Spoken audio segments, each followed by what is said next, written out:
우리 사도신경으로 우리의 신앙을 함께 고백드립니다. 나는 전능하신 아버지 하나님, 천지의 창조주를 믿습니다. 나는 그의 유일하신 아들, 우리 주 예수 그리스도를 믿습니다. 그는 성령으로 잉태되어 동정녀 마리아에게서 나시고 본디오 빌라도에게 고난을 받아 십자가에 못 박혀 죽으시고 장사된 지 사흘 만에 죽은 자 가운데서 다시 살아나셨으며 하늘에 오르시어 전능하신 아버지 하나님 우편에 앉아 계시다가 거기로부터 살아있는 자와 죽은 자를 심판하러 오십니다. 나는 성령을 믿으며 거룩한 공교회와 성도의 교제와 죄를 용서받는 것과 몸의 부활과 영생을 믿습니다. 아멘. 우리 찬송 488장 함께 찬양드립니다.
오늘 함께 보실 하나님의 말씀은 고린도전서 3장 10절로 15절 말씀입니다.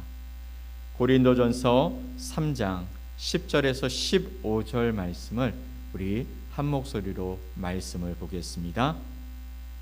내게 주신 하나님의 은혜를 따라 내가 지혜로운 건축자와 같이 터를 닦아 두매 다른 이가 그 위에 세우나 그러나 각각 어떻게 그 위에 세울까를 조심할지니라.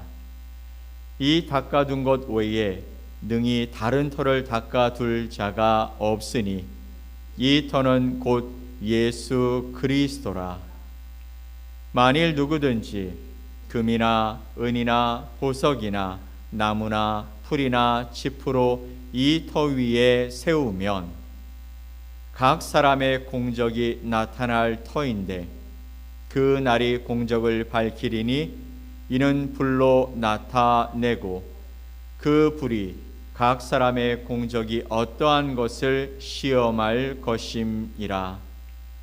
만일 누구든지 그 위에 세운 공적이 그대로 있으면 상을 받고 누구든지 그 공적이 불타면 해를 받으리니 그러나 자신은 구원을 받되 불 가운데서 받은 것 같으리라. 아멘. 오늘 고린도전서 3장 10절에서 15절 말씀을 통해 마지막 날에도 남을 것을 세우라 라는 제목으로 여러분과 하나님의 말씀을 함께 나누겠습니다. 사랑하는 성도 여러분, 오늘 본문에서 사도 바울은 교회를 하나의 건물로 비유했습니다. 건물에서 가장 중요한 것이 무엇일까요?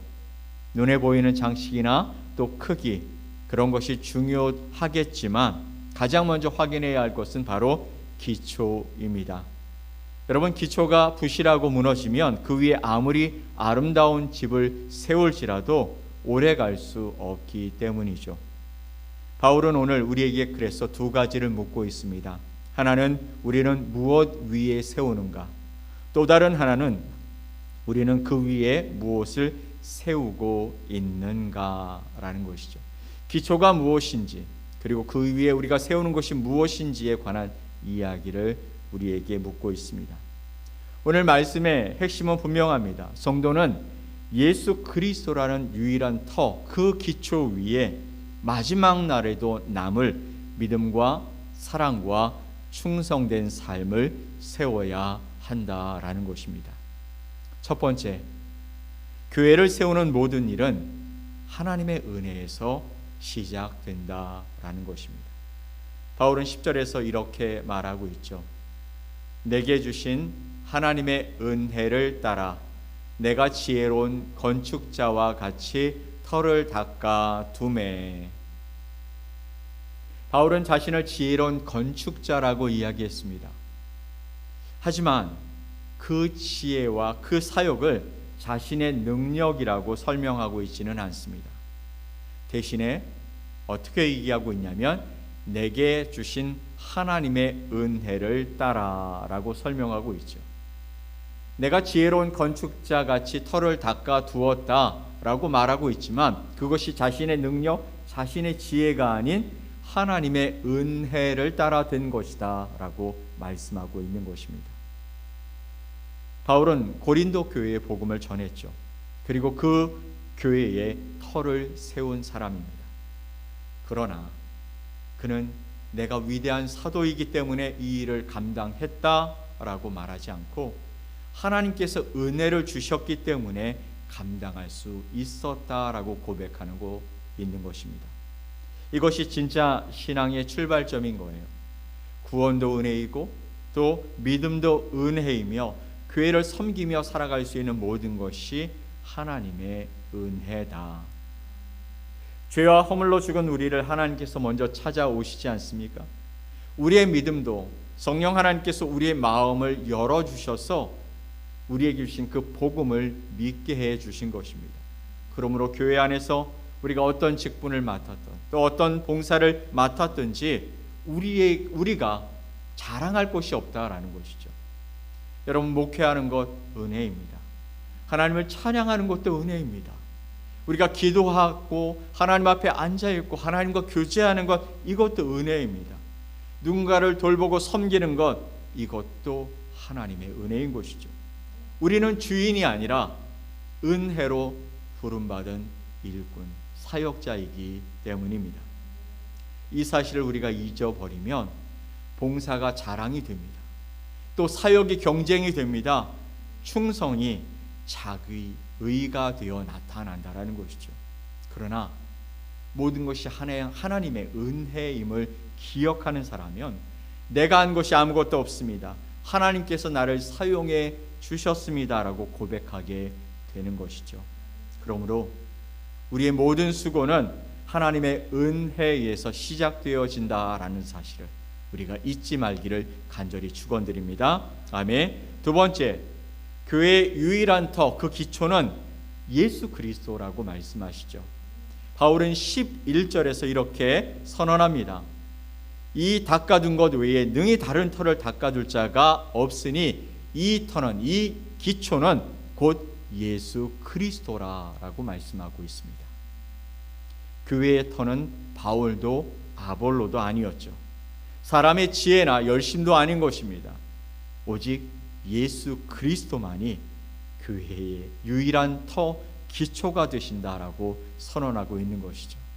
저와 여러분의 고백도 동일합니까? 교회의 기초, 그리고 내가 세워져야 할 그곳은 예수 그리스도 위라는 사실을 우리는 날마다 고백하고 날마다 기억하기를 간절히 소망합니다. 교회는 목회자의 능력 위에 세워지는 것이 아닙니다. 좋은 프로그램이나 훌륭한 건물 위에 세워지는 것도 더더욱 아닙니다. 오랜 전통과 많은 경험도 교회의 궁극적인 기초가 될 수 없습니다. 교회는 사람의 능력으로 서는 곳이 아니기 때문이죠. 예수님이 어떤 분이신지, 또 그리고 우리를 위해 십자가와 부활로 무엇을 이루셨는지를 믿는 그 믿음 위에 서는 공동체가 바로 교회인 것입니다. 예수님은요, 우리의 죄를 대신하여 십자가에 죽으셨잖아요. 그리고 그 죽음에서 다시 살아나셨습니다. 우리는 우리의 선한 행위로 구원을 받지 않습니다. 오직 그리스도의 의를 믿음으로 말미암아 하나님 앞에 의롭다 하심을 얻은 자가 되었다라는 것이죠. 그러므로 우리의 구원은 우리의 성과 위에 서 있는 것이 아닙니다. 우리가 기도를 많이 했기 때문에, 우리가 많은 봉사를 했기 때문에, 도덕적으로 다른 사람보다 조금 더 낫기 때문에 구원받은 것이 아니라는 것입니다. 그러니 우리가 자랑할 것이 없는 것이죠. 우리의 구원은 오직 예수 그리스도의 완전한 공로 위에 세워지기 때문이시죠. 그래서 이것이 우리에게 큰 위로가 되는 것입니다. 우리는 자주 실패하잖아요. 우리의 믿음은 자주 흔들립니다. 우리의 순종은 불완전합니다.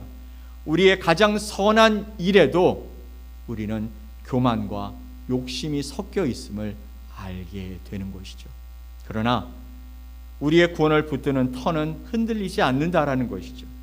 예수 그리스도는 어제나 오늘이나 영원토록 동일하시기 때문입니다. 그러므로 우리는 자신의 부족함만 바라보다가 낙심하지 말고 완전하신 예수 그리스도를 바라보며 그 위에 세워지는 하나님의 사람들이 되어주시기를 예수님의 이름으로 축복합니다. 아멘. 자, 세 번째, 같은 터 위에서도 무엇으로 세워지는가가 중요하다 말씀하시죠. 12절의 말씀을 보면 바울은 6가지 재료를 말하고 있어요. 만일 누구든지 금이나 은이나 보석이나 나무나 풀이나 짚으로 이 터 위에 세우면 라고 말하고 있어요. 모두 같은 터 위에 세워집니다. 예수 그리스도의 그 기초 위에 세워지는 것인데 재료가 다르다라고 말씀하고 있잖아요. 금과 은과 보석은 불에 견디는 재료이죠. 불에 견딘다라는 얘기는 녹을 수는 있지만 이것이 없어지지는 않는다라는 거예요. 대신에 나무나 풀과 짚은 불에 쉽게 타 없어지는 재료라고 말씀하고 있는 것이죠. 이 말씀을 오해하지 마십시오. 여러분, 큰 사역이 금이고 은이고 보석이라는 얘기가 아닙니다. 또 작은 사역이 나무나 풀이나 짚이라라는 뜻도 아닙니다. 사람들에게 크게 보이는 일이 반드시 하나님 앞에서 귀한 일이 아닐 수 있잖아요. 반드시 사람들에게 잘 보이지 않는 작은 일이 하나님 앞에서는 큰 일이 될 수도 있잖아요. 중요한 것은 사역의 크기가 아니라 그 본질과 동기가 바로 문제가 된다라는 것이죠. 다시 말하면 중요한 것은 사역의 크기가 아니라 그 본질과 동기라는 것입니다.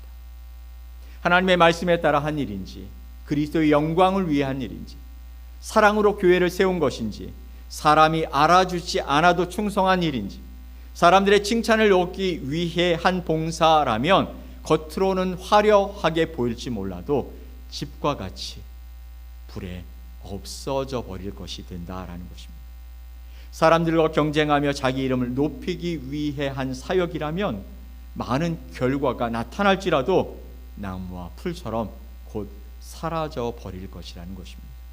그러나 아무도 알아주지 않는 자리에서 드린 그 기도, 연약한 사람들을 향한 작은 친절, 가족을 향한 오래된 인내, 정직하게 감당해낸 그 직장 생활은 사람들이 작게 보는 것일지라도 하나님 앞에서 금과 은과 보석처럼 나타나게 될 것입니다. 그러므로 우리는 얼마나 많이 일했는가만 묻지 말고 어떤 마음으로 했는가를 바라보아야 하는 것이죠. 마지막 네 번째, 마지막 날에 하나님께서 우리의 일을 드러내신다 말씀하십니다. 13절 말씀을 보면 각 사람의 공적이 나타날 터인데 그 날이 공적을 밝히리니 라고 말씀하십니다.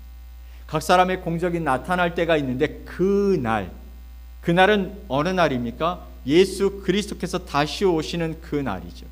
그 날이 공적을 밝힐 것이다 라고 말씀하십니다. 사실 지금은 사람들의 평가가 크게 느껴지는 그런 때 아닙니까? 사람들이 나를 더 인정해 주는지 아니면 다른 사람을 인정해 주는지, 누가 더 많은 결과를 냈는지, 누가 더 큰 영향력을 가지고 있는지, 그것이 중요하게 생각되어집니다. 그래서 우리는 보이는 것을 위해 애쓰며 살아가는지도 모르겠습니다. 그러나 여러분, 이것을 잊지 말아야 해요. 최종 평가자는 사람이 아니라 우리 하나님이시다. 하나님이 마지막에 평가하시는 그것이 우리의 진짜 평가다라는 것입니다. 이것을 잊지 않을 때 실망하거나 낙심하지 않을 수 있고요, 교만해지거나 자만해지지 않을 수 있다라는 것이죠. 최종 평가는 사람이 아니라 하나님이 하신다. 사람은 외형을 봅니다. 그러나 하나님은 중심을 보신다고 말씀하셨죠. 사람은 결과를 보지만 하나님은 동기도 보시는 것이죠. 사람은 드러난 결과만 바라보겠지만 하나님은 감추어진 그 마음의 충성까지 보시는 분이시다. 그래서 14절, 15절은 두 가지 결과를 말합니다.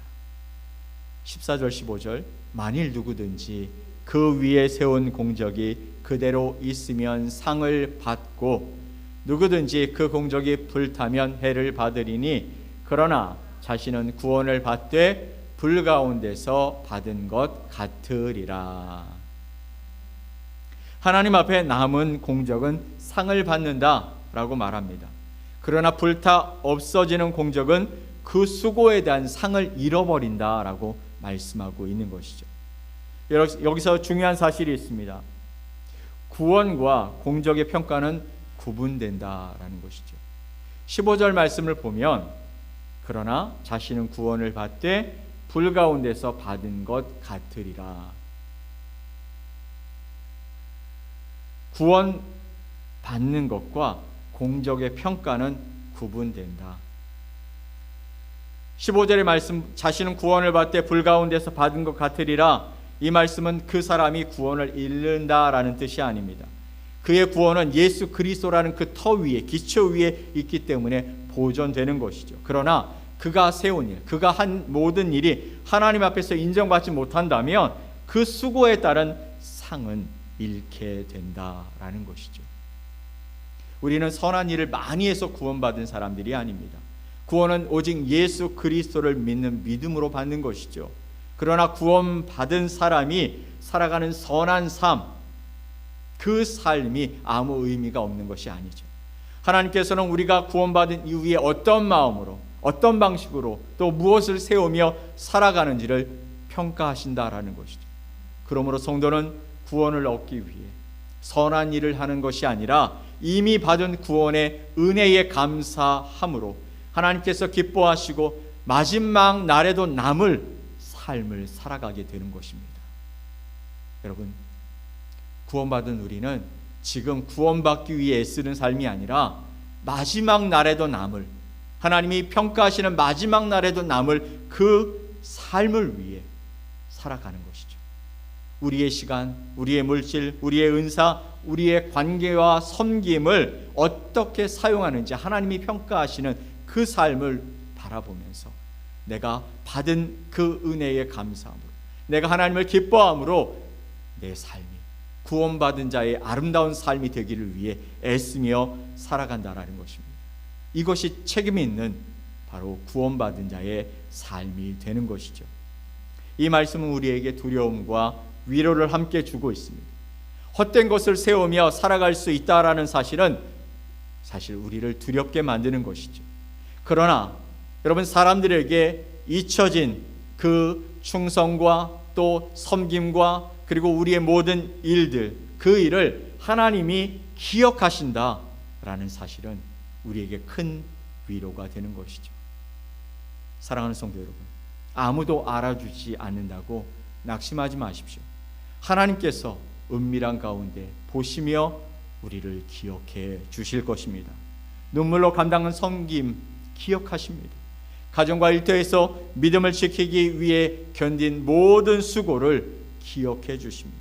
마지막 날은 감추어진 죄가 드러나는 날이기도 하지만 감추어진 그 충성, 섬김, 그 역시 드러나는 날이기 때문인 것입니다. 사랑하는 성도 여러분, 우리는 매일 무엇인가를 세우며 살아갑니다. 말로 사람을 세우기도 하고 또 무너뜨리기도 하죠. 우리의 시간과 물질로 하나님의 나라를 세우기도 하고 자신의 욕심을 세워가기도 합니다. 그러므로 오늘 우리는 이 말씀 속에서 우리 자신에게 물어야 하죠. 너는 그리스도의 터 위에 무엇을 세우고 있는가? 우리의 구원은 우리의 성과가 아니라 오직 그리스도 예수 위에 세워지는 것이다. 그러니 구원이 은혜라고 해서 삶을 가볍게 여기며 살아가지 말라는 것입니다. 사람들의 박수보다 하나님의 기쁨을 구하고 또 크게 보이는 일보다 바른 일을 선택하고 사라질 성공보다 마지막 날에도 남을 그 삶, 우리 주님이 인정하시는 그 삶을 위해 살아가자라는 것입니다. 그리스도의 터 위에, 견고한 터 위에 하나님께서 기뻐하시는 삶을 세워가는 저와 여러분 되시기를 예수 그리스도의 이름으로 간절히 축원합니다. 아멘. 우리 함께 기도하겠습니다. 하나님 아버지, 오늘도 우리의 유일한 구원의 터가 되어주셔서 감사합니다. 우리의 능력과 공로를 자랑하지 말게 하시고 모든 것이 하나님의 은혜임을 고백하는 삶을 살게 하여 주옵소서. 사람의 칭찬을 위해 살아가지 말게 하시고 마지막 날에도 남을 믿음과 사랑과 충성의 삶을 세워가며 살게 하여 주시옵소서. 감춰진 수고를 기억하시는 그 하나님을 신뢰하면서 오늘도 우리에게 맡겨진 자리에서 신실하게 살아갈 수 있도록 우리를 인도해 주시옵소서. 오늘도 주님이 이끄시는 그 삶을 우리가 전심을 다해 쫓아가게 하시고 또 하나님이 기뻐하시는 그 삶을 위해 내 자신의 기쁨을 내려놓을 수 있는 지혜로운 삶을 살게 하여 주시옵소서. 그렇게 하실 주님을 기대하며 예수 그리스도의 이름으로 기도 올리옵나이다. 아멘. 하늘에 계신 우리 아버지여, 이름이 거룩히 여김을 받으시옵소서. 나라가 임하시오며 뜻이 하늘에서 이루어진 것 같이 땅에서도 이루어지이다. 오늘 우리에게 일용할 양식을 주시옵고 우리가 우리에게 죄 지은 자를 사하여 준 것 같이 우리 죄를 사하여 주시옵고 우리를 시험에 들게 하지 마시옵고 다만 악에서 구하시옵소서. 나라와 권세와 영광이 아버지께 영원히 있사옵나이다. 아멘.